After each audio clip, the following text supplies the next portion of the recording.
Escribe en los comentarios desde qué país nos ves. No olvides suscribirte y darle like al video. Austria, 1966. En una solitaria cabaña de esquí, el aire helado se mezcla con el olor a pólvora y perfume caro. El cuerpo de una mujer, aún glamurosa en la muerte, yace en la nieve. No era una mujer cualquiera. Era Virginia Hill, la reina de Lampa, la amante del gángster Bugsy Siegel y el cerebro financiero de la mafia de Chicago. Su ascenso fue meteórico, su vida un torbellino de lujo, poder y peligro mortal.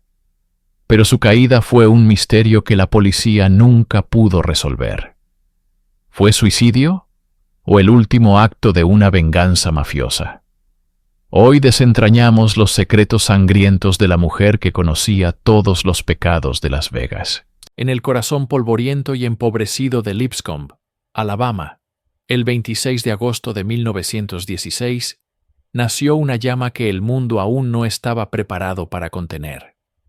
Virginia Hill no llegó a este mundo en cuna de oro, sino en el seno de una familia numerosa, la séptima de 10 hijos, marcada por la escasez y la inestabilidad. Su padre, Mac Hill, era un comerciante de mulas y un hombre de temperamento violento y errático, cuya presencia era tan impredecible como una tormenta de verano. La pobreza no era solo una condición económica para la joven Virginia. Era el aire que respiraba, el barro en sus zapatos y el hambre constante en su estómago. Esta atmósfera de privación forjó en ella dos rasgos que la definirían por siempre: una ambición voraz y un desprecio absoluto por la autoridad que parecía condenarla a una vida de miseria. Desde niña, Virginia poseía una belleza que llamaba la atención, pero era su carácter lo que dejaba una marca indeleble. Tenía una lengua afilada como una navaja y un temperamento explosivo que no dudaba en desatar contra cualquiera que se atreviera a subestimarla. Era conocida en el pueblo como una fuerza de la naturaleza, una rosa salvaje con espinas de acero. Mientras otras niñas soñaban con matrimonios sencillos, Virginia soñaba con rascacielos, con vestidos de seda y con el poder que el dinero podía comprar. Veía el mundo más allá de los campos de algodón de Alabama, como una promesa, un escenario donde su astucia y su encanto podrían ser la moneda de cambio para una vida diferente. A los 17 años, después de un matrimonio fugaz y fallido con un hombre local, supo que su destino no estaba en ese pequeño pueblo. El fuego dentro de ella era demasiado grande para ser contenido por horizontes tan estrechos. Con apenas unos $1 en el bolsillo y una determinación de hierro, Virginia Hill tomó una decisión que alteraría el curso de su vida y, eventualmente, el del crimen organizado en América. Dejó atrás el polvo de Alabama, poniendo sus ojos en el norte, en una ciudad de acero y sombras que prometía tanto peligro como oportunidad. Chicago, 1933. La ciudad era una bestia de dos caras. Por un lado, la Exposición Universal, un siglo de progreso, deslumbraba al mundo con sus luces de neón y sus promesas de un futuro tecnológico brillante. Por otro, en las calles secundarias, las sombras de la Gran Depresión y los últimos vestigios de la prohibición se alargaban, alimentando un submundo de crimen y desesperación. Fue a este torbellino de contradicciones donde llegó Virginia Hill, una joven de 17 años, con el acento sureño aún pegado a sus labios y una maleta llena de sueños desmesurados. Su belleza era un pasaporte instantáneo, pero también una diana. Consiguió trabajo como camarera en un local de la feria, un entorno frenético donde aprendió rápidamente que una sonrisa podía valer más que un día de trabajo duro. Sin embargo, los salarios eran miserables y la vida en la gran ciudad era brutalmente cara. La inocencia que pudo haber traído de Alabama se desvaneció con la misma rapidez que sus escasos ahorros. Virginia observaba, aprendía y se adaptaba. Vio cómo el poder real no residía en quienes trabajaban hasta el agotamiento, sino en los hombres de trajes caros que entraban por la puerta trasera, susurrando órdenes y manejando fajos de billetes. Fue en este ambiente donde su brújula moral comenzó a girar sin control. La línea entre la supervivencia y el crimen se volvió borrosa. Para una mujer sola, sin educación ni conexiones, las opciones eran limitadas y peligrosas. Pronto, su trabajo de camarera se convirtió en una fachada. Comenzó a moverse en los círculos de los corredores de apuestas y los pequeños estafadores, utilizando su ingenio y su atractivo para ganarse la confianza, y con ella una parte de las ganancias. No era una víctima pasiva, era una estudiante aplicada en la universidad de la calle. Cada conversación, cada favor, cada encuentro era una lección. Estaba descubriendo que su encanto no era solo para conseguir propinas, sino para abrir puertas que llevaban a habitaciones llenas de humo, donde se tomaban decisiones que la ley no podía tocar. El ángel de Alabama estaba cayendo, pero en lugar de estrellarse, estaba aprendiendo a volar en la oscura y violenta ciudad del viento. El salto de los pequeños fraudes callejeros al crimen organizado no fue un accidente, sino una progresión natural para alguien con la ambición de Virginia Hill. Su agudeza mental y su innegable carisma no pasaron desapercibidos por mucho tiempo. La puerta de entrada al sindicato de Chicago, la infame organización conocida como el Outfit, se la abrió un hombre llamado Joseph Epstein, un influyente corredor de apuestas y financiero de la mafia. Epstein no vio en Virginia solo una cara bonita para exhibir. Vio una mente calculadora y una lealtad potencial que podía ser moldeada. Se convirtió en su Pigmalión en el mundo de Lampa. Bajo la tutela de Epstein, Virginia recibió su verdadera educación. Dejó de ser una simple camarera o bailarina para convertirse en una pieza funcional dentro de la maquinaria criminal. Su primer rol fue el de mensajera, pero no transportaba paquetes voluminosos ni armas.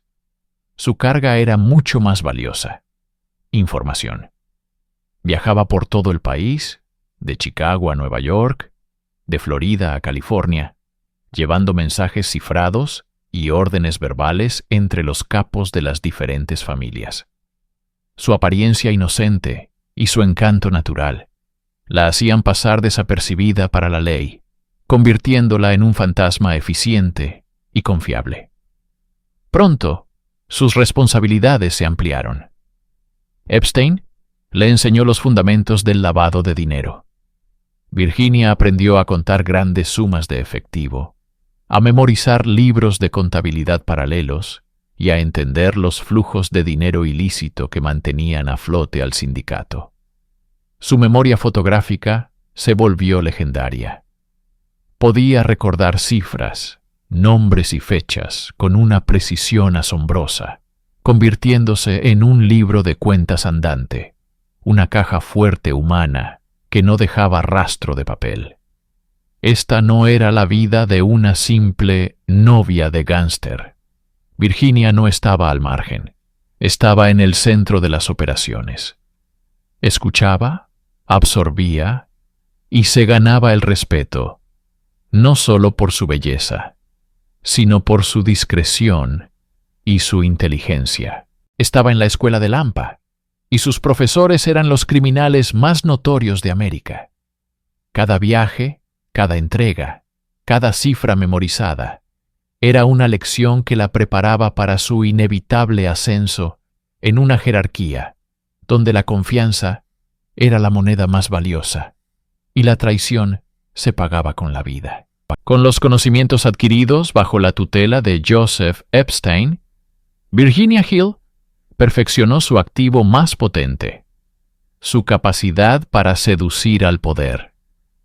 Comprendió que su atractivo físico, combinado con su afilada inteligencia, era un arma de doble filo que podía desarmar a los hombres más peligrosos y obtener lo que ninguna amenaza o soborno podría conseguir. Dejó de ser una simple empleada del sindicato para convertirse en una operadora de alto nivel, una anfitriona cuya influencia se extendía mucho más allá de las mesas de apuestas. Su apartamento se transformó en el epicentro social de Lampa.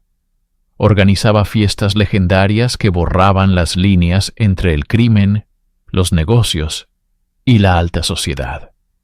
En una misma noche, se podía encontrar a un capo de la mafia como Frank Costello, compartiendo una copa con un político de la ciudad, a un juez riendo con un asesino a sueldo, o a una estrella de Hollywood coqueteando con un contrabandista. Virginia era la maestra de ceremonias, moviéndose entre sus invitados con una gracia felina, su risa resonando en la habitación, mientras sus ojos y oídos registraban cada conversación, cada alianza, cada traición susurrada. Estas fiestas no eran meros eventos sociales, eran operaciones de recopilación de inteligencia. Virginia utilizaba el alcohol, el lujo y su propio cuerpo para extraer secretos, forjar conexiones y actuar como intermediaria entre facciones. Se convirtió en una consigliere no oficial, una confidente a la que los hombres poderosos acudían en busca de consejo, o simplemente para estar en su presencia embriagadora. Sus relaciones amorosas eran igualmente estratégicas. Se la vinculó con figuras de la talla de Joe Adonis, uno de los jefes más influyentes de la Comisión Nacional del Crimen. Para Virginia, estos no eran simples romances, eran fusiones de poder. Cada amante era un escalón más en la jerarquía, una nueva fuente de información y protección. Aprendió a jugar el juego de la novia del gángster a la perfección, pero con una diferencia fundamental. Ella nunca fue propiedad de nadie. Era ella quien, en última instancia, manejaba los hilos, utilizando el deseo que provocaba como una herramienta para mantener su independencia y acumular su propio poder.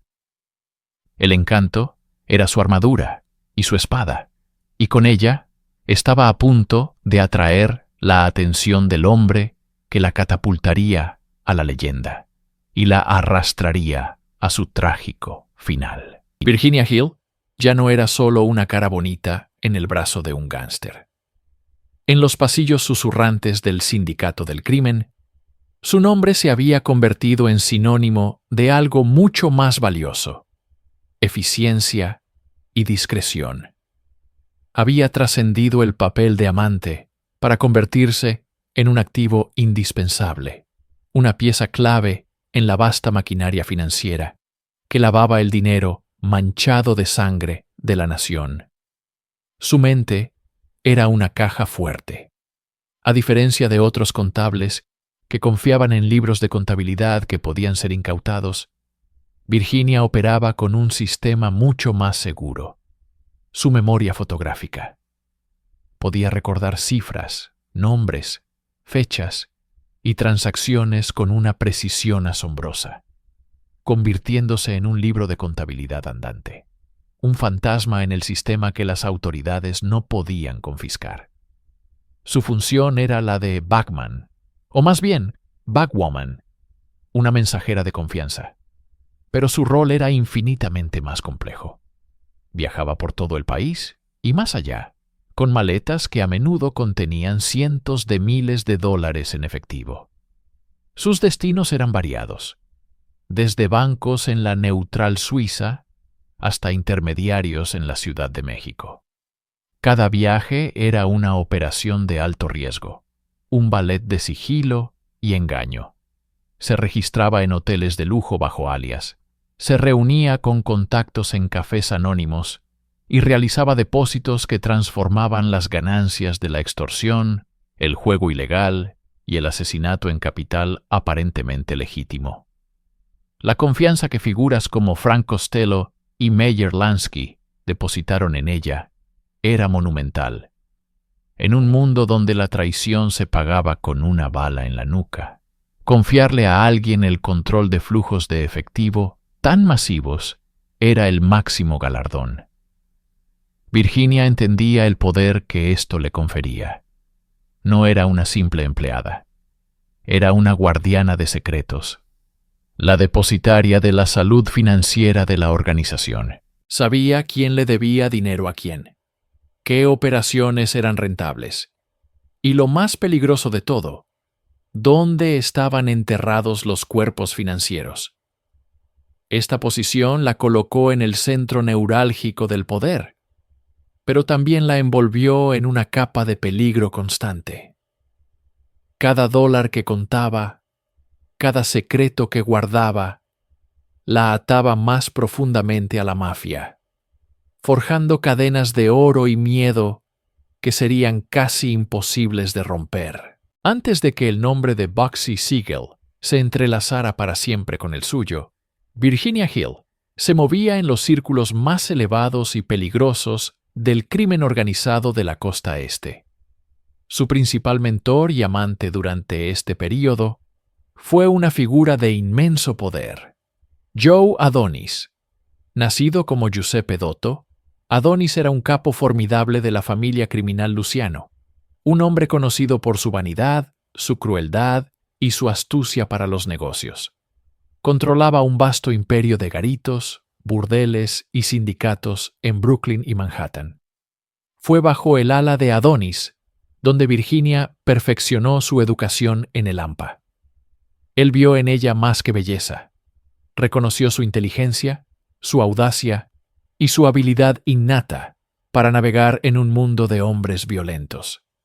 Virginia se convirtió en la anfitriona de sus fiestas, eventos donde las figuras más importantes del Sindicato Nacional del Crimen se reunían para cerrar tratos y forjar alianzas.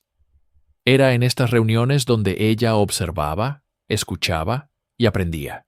Se familiarizó con el círculo íntimo de Adonis, un grupo de gánsteres a veces llamado los 7 Enanitos, que incluía a figuras como Abner Longy, Zwillman y Willie Moretti. No era una simple espectadora.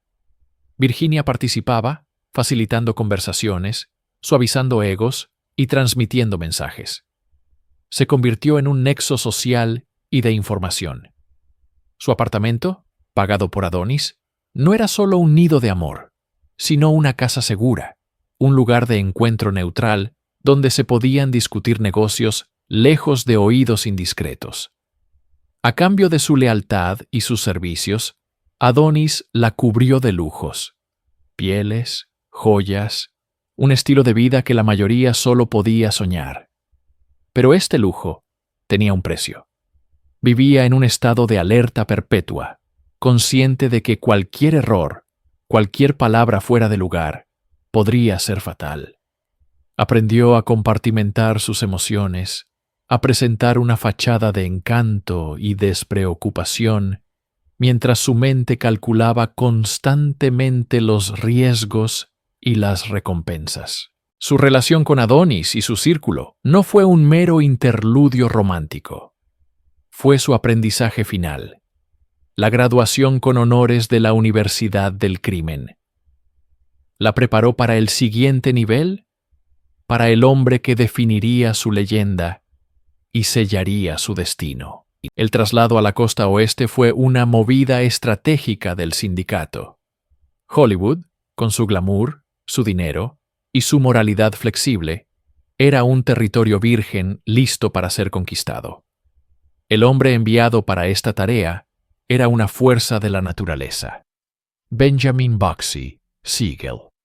Carismático, apuesto como una estrella de cine, pero con ojos que podían congelar el alma y un temperamento tan volátil como la nitroglicerina.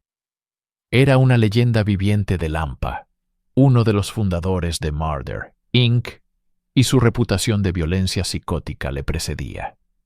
Virginia Hill, ya establecida como una operadora de alto nivel y una figura socialmente indispensable para la mafia, también se había mudado a Beverly Hills. Era inevitable que estos dos polos de poder, ambición y peligro chocaran. Su encuentro, probablemente a finales de 1941, no fue una simple chispa, fue una explosión. La atracción fue instantánea, magnética y profundamente tóxica. En Bugsy, Virginia encontró a su igual en audacia y desprecio por las reglas. En Virginia, Bugsy encontró mucho más que una amante.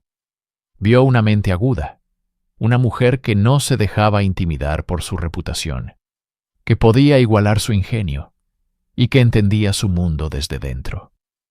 Su relación se convirtió rápidamente en la comidilla de Hollywood y de Lampa. Eran la pareja definitiva del poder criminal, hermosos, peligrosos y extravagantemente ricos. Sus peleas eran tan legendarias como sus muestras de afecto. Podían pasar de lanzarse objetos caros en su mansión de Beverly Hills a besarse apasionadamente en cuestión de minutos. Esta no era una simple relación. Era una fusión de dos personalidades alfa, una alianza estratégica envuelta en una pasión desenfrenada. Bugsy confiaba en Virginia implícitamente, no solo en el dormitorio, sino en los negocios. Ella se convirtió en su principal confidente, su consejera y, crucialmente, su banquera. Mientras Bugsy se enfocaba en extorsionar a los estudios de cine y tomar el control de los sindicatos de extras, Virginia manejaba el flujo de dinero, utilizando las mismas habilidades que había perfeccionado en la costa este. Juntos eran imparables, una fuerza que aterrorizaba y fascinaba a Hollywood. Pero esta unión de dos soles ardientes estaba destinada a crear un calor que, eventualmente, consumiría todo a su paso, comenzando con un sueño loco en medio del desierto de Nevada. El desierto de Nevada, en la década de 1940, era poco más que un páramo polvoriento, salpicado por unos pocos casinos y moteles de mala muerte. Pero en la mente febril de Bugsy Siegel era un lienzo en blanco. Vio lo que nadie más podía ver: un oasis de lujo y vicio, un patio de recreo para adultos donde el dinero del sindicato podría fluir libremente y multiplicarse bajo el sol implacable. Su visión tenía un nombre: El Flamingo, un hotel y casino que superaría cualquier cosa que el mundo hubiera visto. No sería otro garito de vaqueros, sería el Montecarlo de América, un monumento a la opulencia y al poder de la mafia. Virginia Hill no fue una espectadora pasiva en este sueño grandioso. Estaba en el centro de la operación. Bugsy era el visionario y el músculo, pero Virginia era el conducto financiero. El sindicato, liderado por un cauteloso Meyer Lansky, invirtió una suma inicial de $1 millón en el proyecto. Ese dinero, y las sumas mucho mayores que le seguirían, pasaron por las manos de Virginia. Ella era la encargada de mover los fondos, de realizar viajes secretos a México y Suiza, no para vacaciones, sino para blanquear el dinero. Y según muchos sospechan, para desviar una parte a cuentas secretas para ella y Bugsy. La construcción del Flamingo se convirtió en una obsesión que devoró a Siegel. Los costos se dispararon. $1 millón se convirtió en 2, luego en 4, y finalmente superó los $6 millones, una cifra astronómica para la época.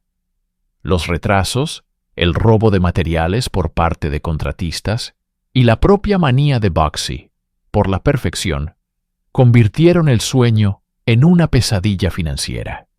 Su paranoia y su temperamento violento se intensificaron. Las discusiones con Virginia se volvieron más frecuentes y brutales. Ella era su ancla y su saco de boxeo emocional, la única persona que se atrevía a enfrentarlo y la que a menudo sufría las consecuencias de su ira. Mientras tanto, en Nueva York y Chicago, los jefes del sindicato observaban el agujero negro financiero en el desierto con creciente impaciencia.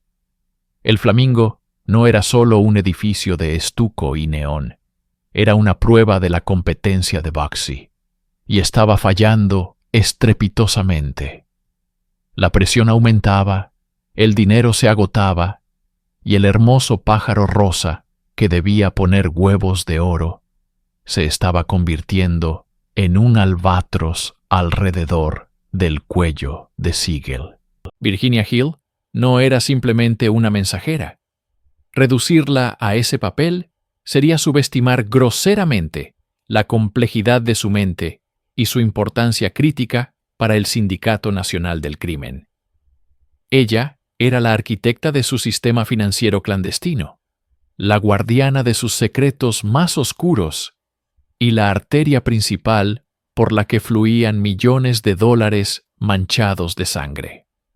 Mientras Bugsy Siegel construía un imperio de casinos sobre la arena del desierto, Virginia construía un laberinto financiero internacional, mucho más sofisticado y sigiloso. Su método era una obra de genialidad criminal. Usando su estatus de socialité como el camuflaje perfecto, convertía los viajes de placer en misiones de alto riesgo.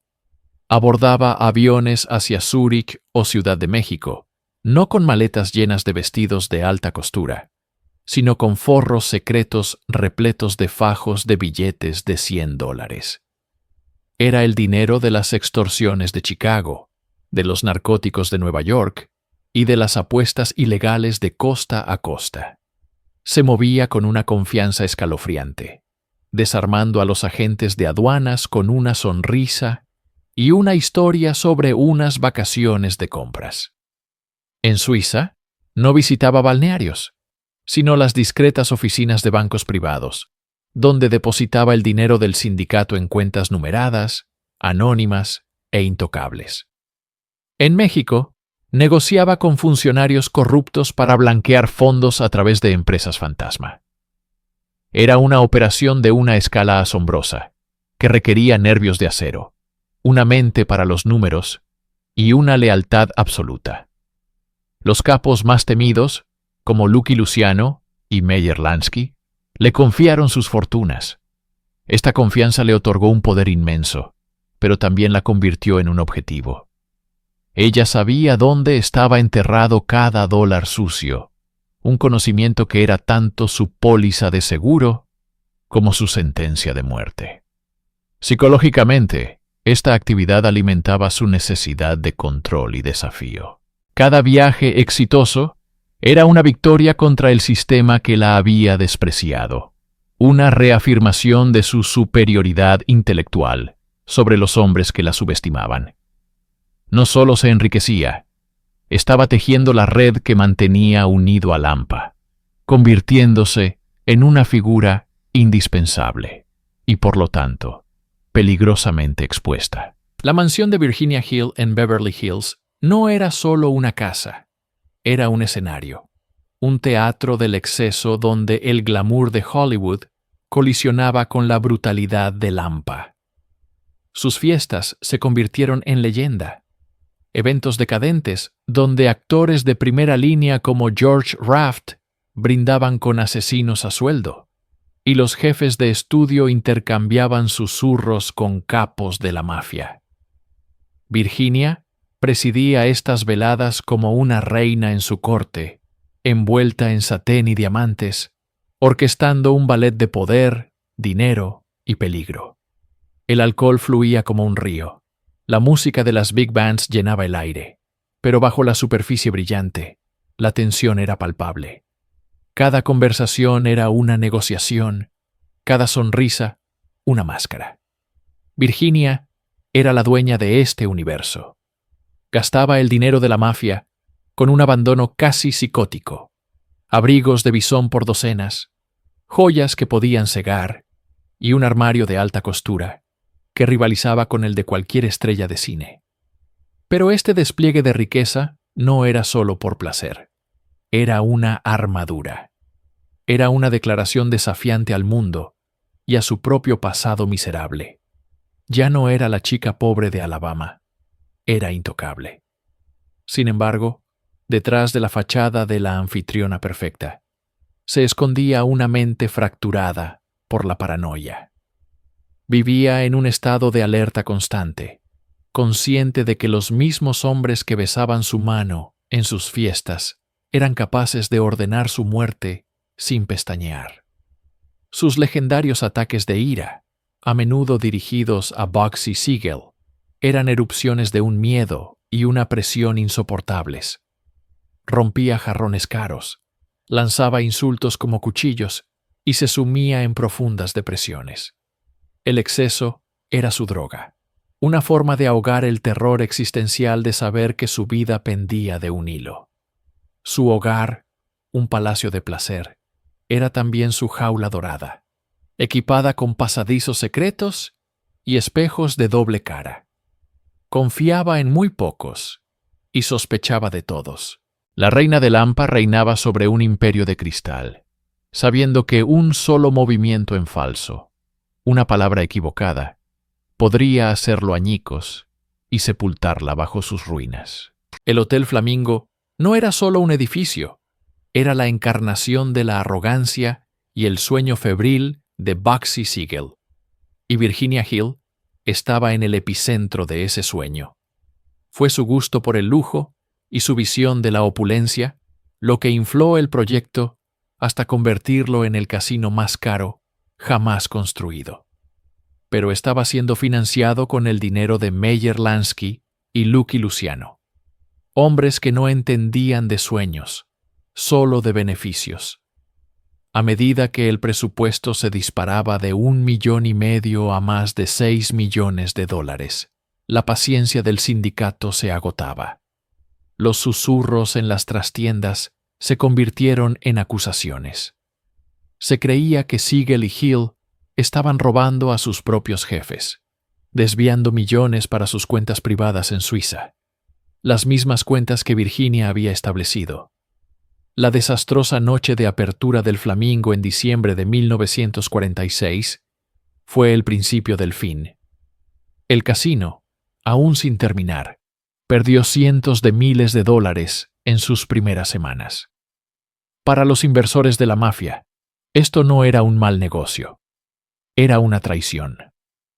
En la infame conferencia de La Habana, los líderes de Lampa se reunieron y dictaron sentencia. A Bugsy se le dio una última oportunidad para que el Flamingo diera beneficios. El reloj había comenzado a correr. Días antes de la tragedia, Virginia voló abruptamente a París. La historia oficial fue que ella y Bugsy habían tenido una de sus peleas monumentales. Pero la realidad era mucho más siniestra. Estaba huyendo. Sabía que el martillo estaba a punto de caer sobre su amante y que ella podría ser la siguiente.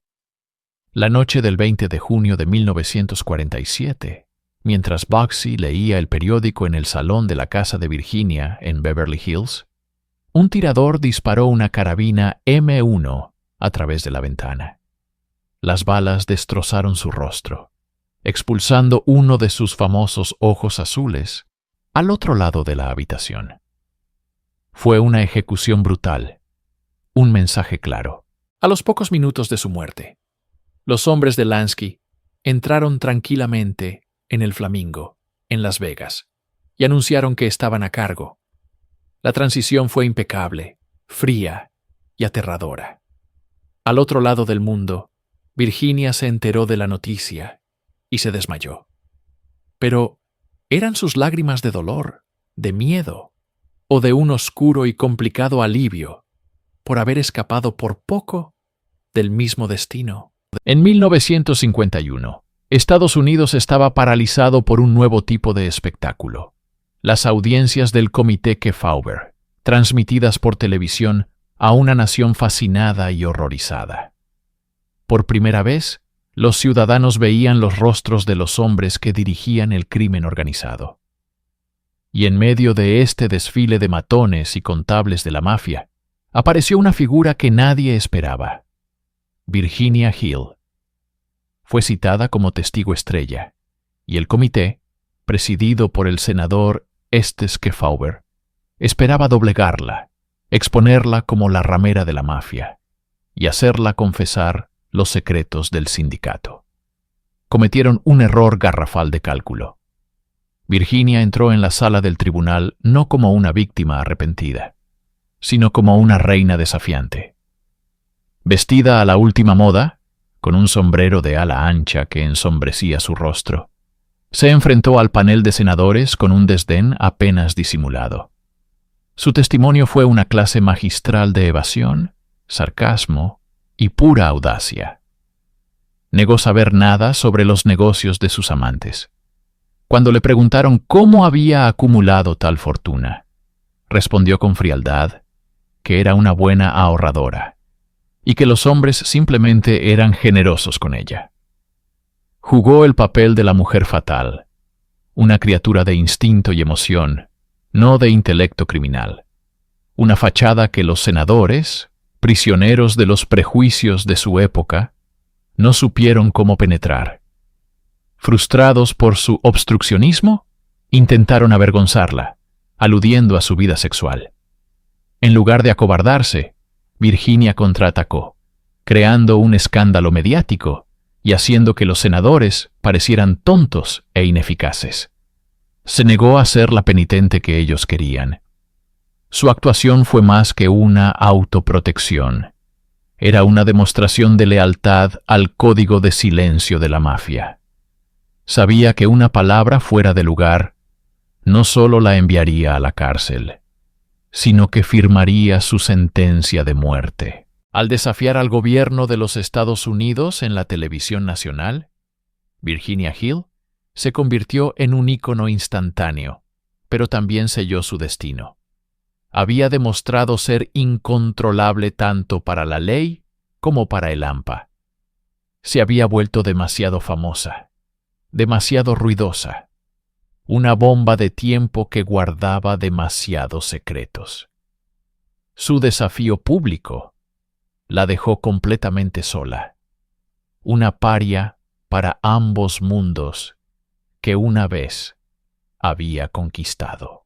Marzo de 1951. Las luces de las cámaras de televisión, una tecnología aún en su infancia, brillaban con una intensidad desconocida sobre el rostro de Virginia Hill. Estaba en el epicentro de un terremoto mediático, las audiencias del Comité Kefauver, la cruzada del Senado estadounidense para exponer la red de crimen organizado que se extendía por el país. Y Virginia, la mujer que había sido amante, confidente y banquera de los gánsteres más temidos, era su testigo estrella. Pero no se presentó como una víctima ni como una penitente. Entró en la sala del Tribunal Federal de Nueva York, como si fuera dueña del lugar, vestida con un abrigo de bisón de $10,000 y un sombrero de ala ancha que ocultaba estratégicamente su rostro de las cámaras más indiscretas. Su estrategia no era la sumisión, sino la ofensiva. Ante las preguntas incisivas del senador Estes Kefauver y el asesor principal Rudolph Halley, Virginia desplegó un arsenal de evasivas, encanto sureño, rabietas calculadas y un descaro que dejó atónitos a los legisladores y a los millones de estadounidenses que seguían la transmisión en vivo. Negó saber el origen del dinero de Bugsy Siegel. Afirmó que los generosos regalos de sus amigos mafiosos eran simplemente muestras de afecto. Cuando la arrinconaban, fingía colapsos nerviosos o estallaba en una furia teatral, acusando al comité de acoso. Psicológicamente, su actuación fue una obra maestra de la manipulación. No era solo una mentirosa, era una artista de la supervivencia que había perfeccionado su papel durante años.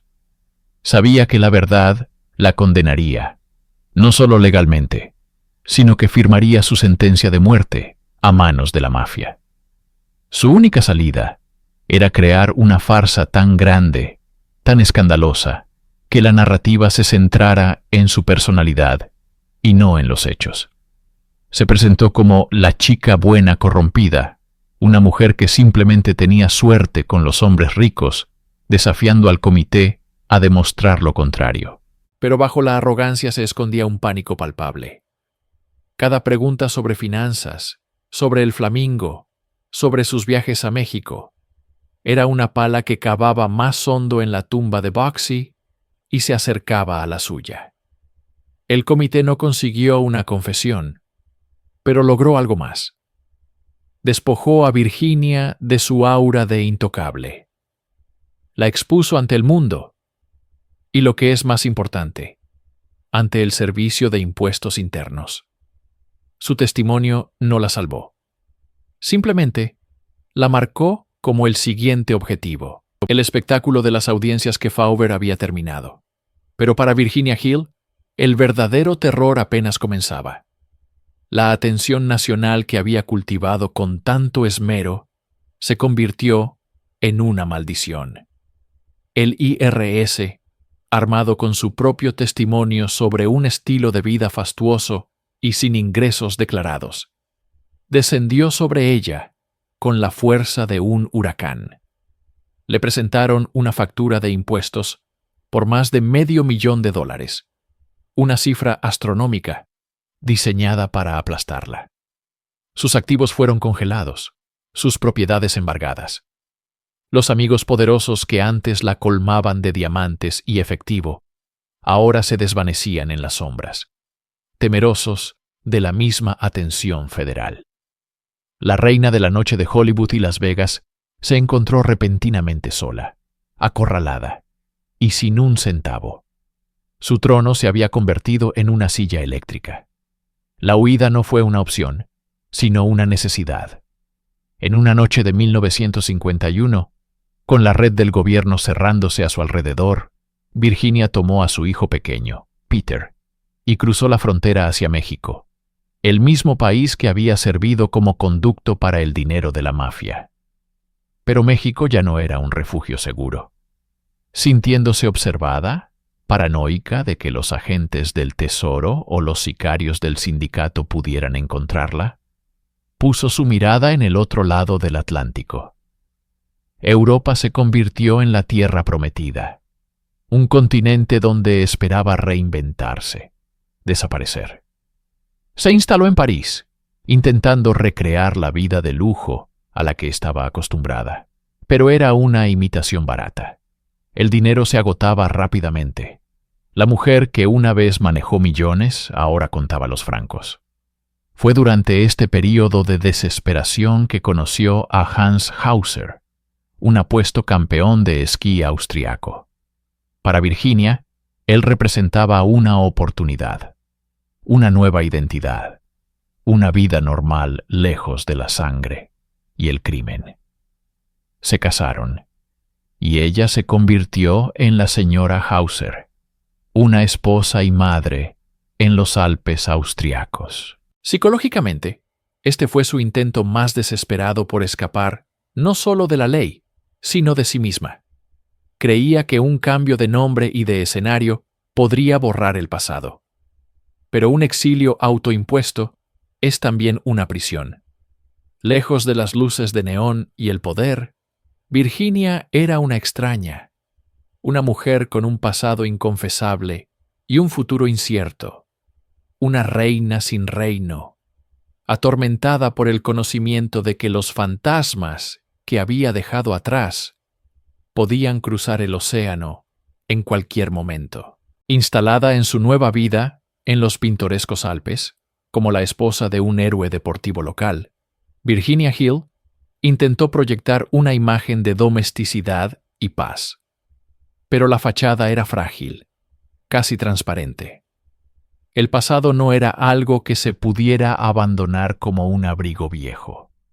Era una sombra que se alargaba con el sol poniente, una presencia constante que enfriaba el aire alpino. Su matrimonio con Hans Hauser, aunque aparentemente un refugio, se convirtió en otra jaula dorada. Él no podía comprender la profundidad de sus miedos, ni la naturaleza de los demonios que la acosaban. Las pesadillas Los ataques de pánico y la paranoia se intensificaron. Cada llamada telefónica sin respuesta, cada rostro desconocido en el pequeño pueblo, era una posible amenaza. Virginia sabía demasiado. Conocía las rutas del dinero, los nombres de los jueces comprados, los detalles de asesinatos que nunca llegaron a los periódicos. Era un archivo viviente de los pecados del sindicato, y esa información, que antes fue su fuente de poder, ahora era su mayor vulnerabilidad. Comenzaron a circular rumores. ¿Estaba la mafia utilizando a Virginia como un canal para lavar dinero en bancos europeos? ¿O era ella el eslabón débil que necesitaban eliminar para siempre? Personajes de su vida anterior resurgían esporádicamente. Se dice que Joe Adonis, uno de sus antiguos protectores, la visitó en Europa tras su propia deportación a Italia. Estas reuniones no eran visitas sociales, eran recordatorios. Recordatorios de quién la había creado, a quién le debía lealtad y el precio de la traición. Su comportamiento se volvió cada vez más errático. Gastaba dinero que no tenía, acumulando deudas masivas en un intento desesperado por mantener la ilusión de su antigua vida. Psicológicamente, estaba atrapada en un ciclo de autodestrucción. El miedo a ser asesinada por la mafia era tan potente como el miedo a volverse irrelevante. La vida tranquila y anónima que supuestamente buscaba era, en realidad, su peor pesadilla. Necesitaba el drama, el peligro, la atención. Pero ahora, el juego había cambiado. Ya no controlaba las piezas.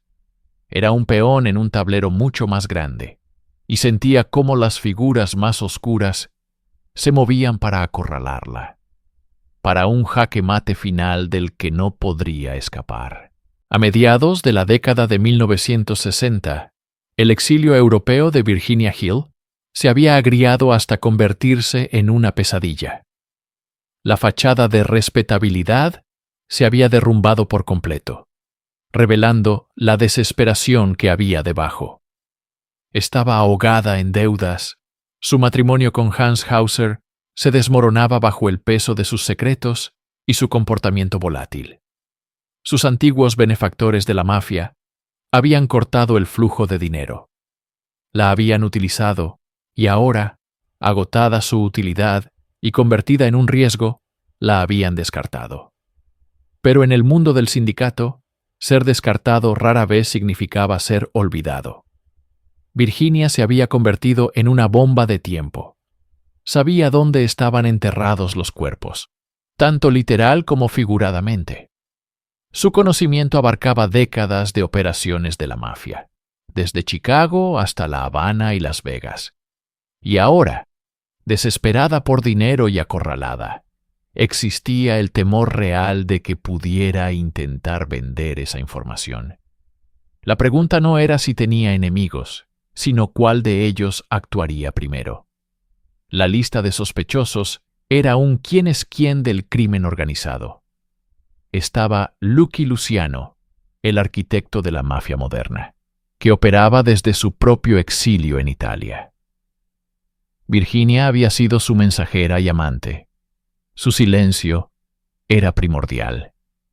Estaba Meyer Lansky, el cerebro financiero, el hombre que nunca dejaba cabos sueltos, especialmente los que podían conducir a sus cuentas secretas en Suiza, muy cerca de la nueva residencia de Virginia.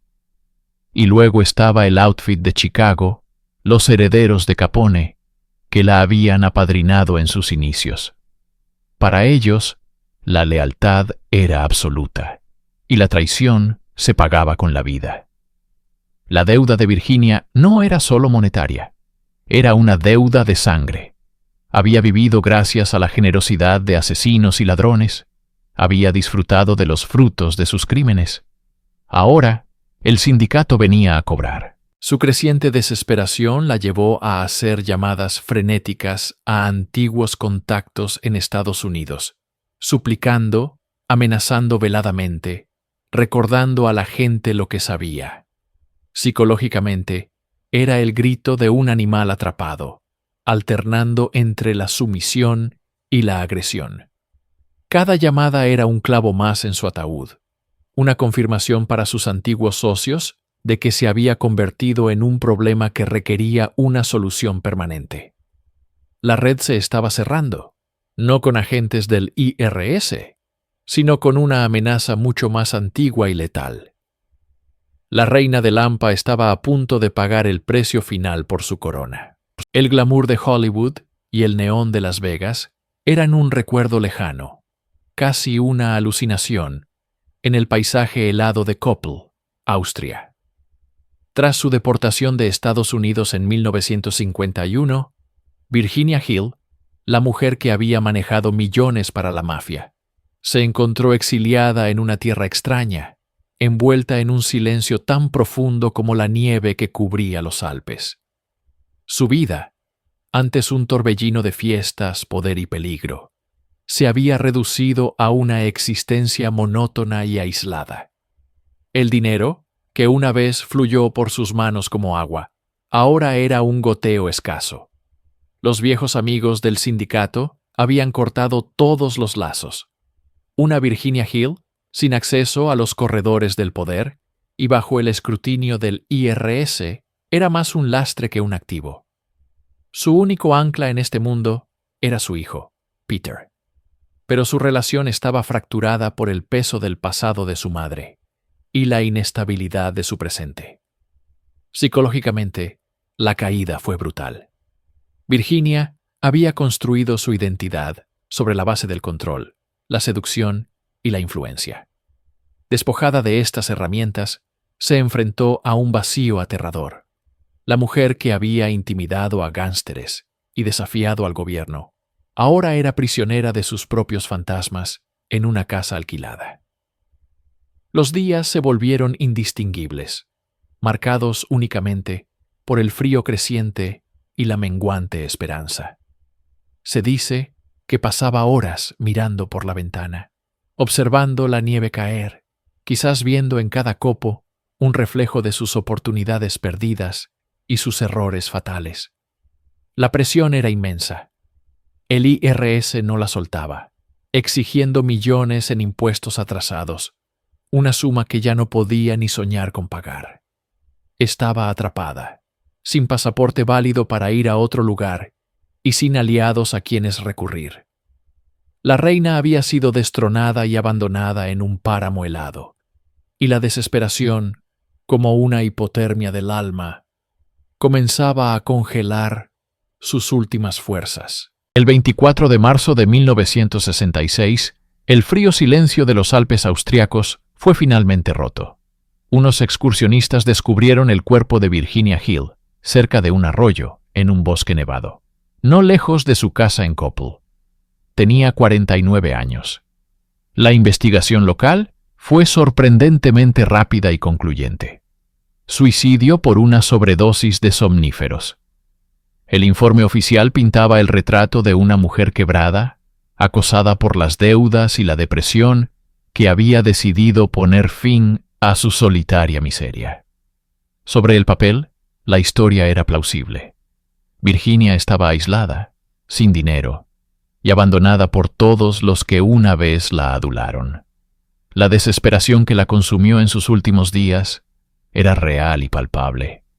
Sin embargo, para aquellos que conocían el mundo del que provenía, la palabra suicidio sonaba hueca, casi ingenua.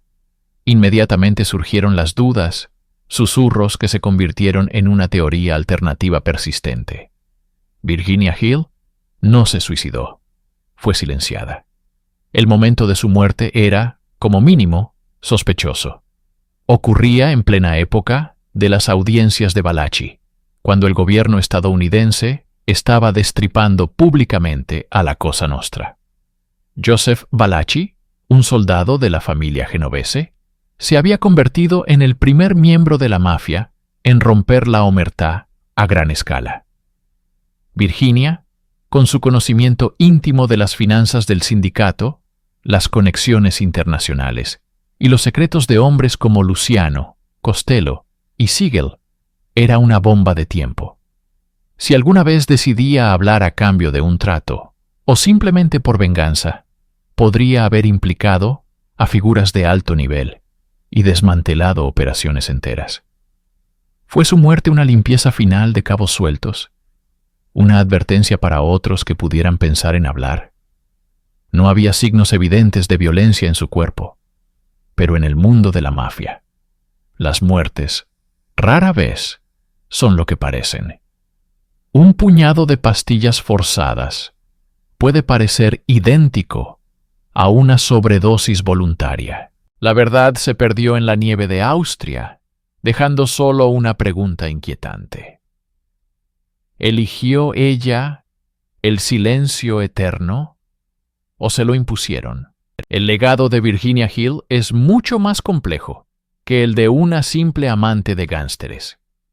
Su muerte no cerró el libro de su historia.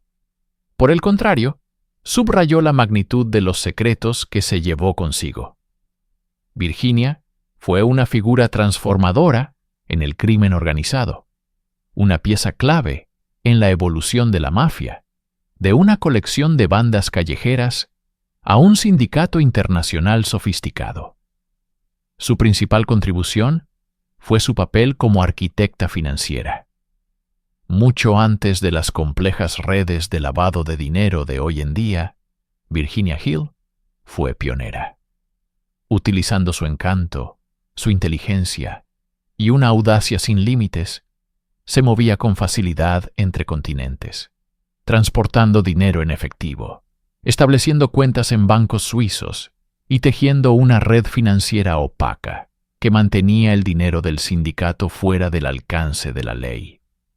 Era la Backwoman original, pero elevada a un nivel de arte. Su conocimiento no se limitaba a los números. Entendía a las personas, sus debilidades y sus ambiciones, lo que le permitía navegar por los círculos de la alta sociedad y la política, creando conexiones que la mafia podía explotar. Además, su tumultuosa relación con Bugsy Siegel y su implicación directa en el proyecto del Flamingo la sitúan en el epicentro de la creación de Las Vegas.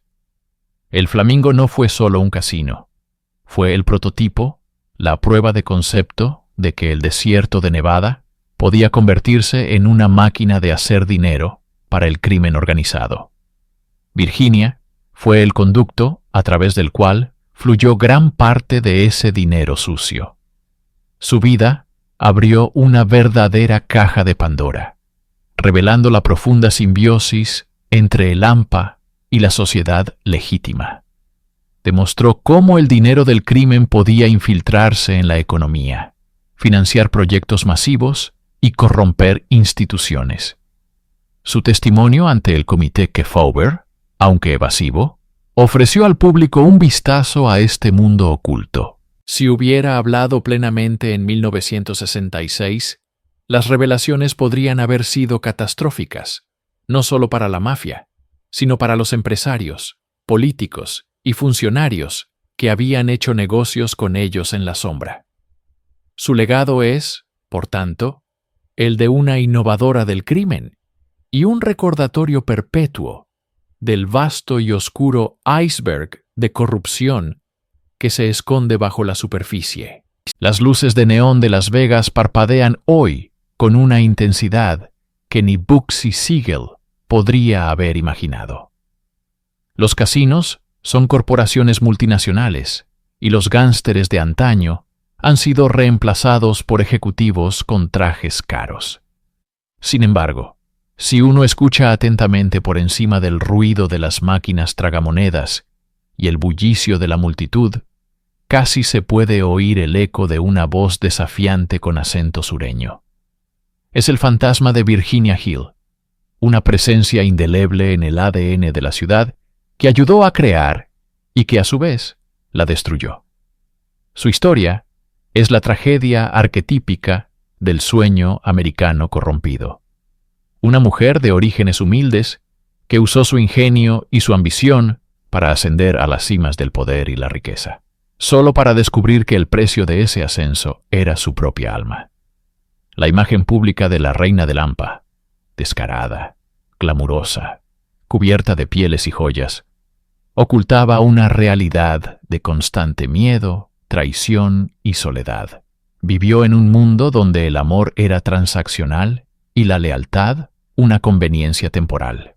La muerte violenta de Bugsy Siegel no fue una aberración, fue la conclusión lógica de la vida que habían elegido.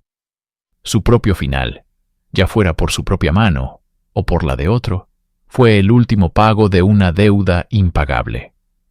Virginia Hill representa la dualidad de Las Vegas misma, una fachada de fantasía y opulencia, construida sobre cimientos de dinero sucio, violencia y secretos enterrados. El Flamingo, el monumento a su amor y a la ambición de Siegel, sigue en pie, un recordatorio de ladrillo y cristal de que la ciudad del pecado fue regada con sangre. Su fantasma no es el de un espectro que vaga por los pasillos, sino el de una idea, la idea de que el glamour tiene un coste terrible y que los imperios construidos en la arena del desierto y en la inmoralidad están destinados a ser reclamados por el viento. Las arenas han cubierto muchas huellas, pero el eco de Virginia Hill, la mujer que lo tuvo todo y lo perdió todo, resuena como una advertencia eterna.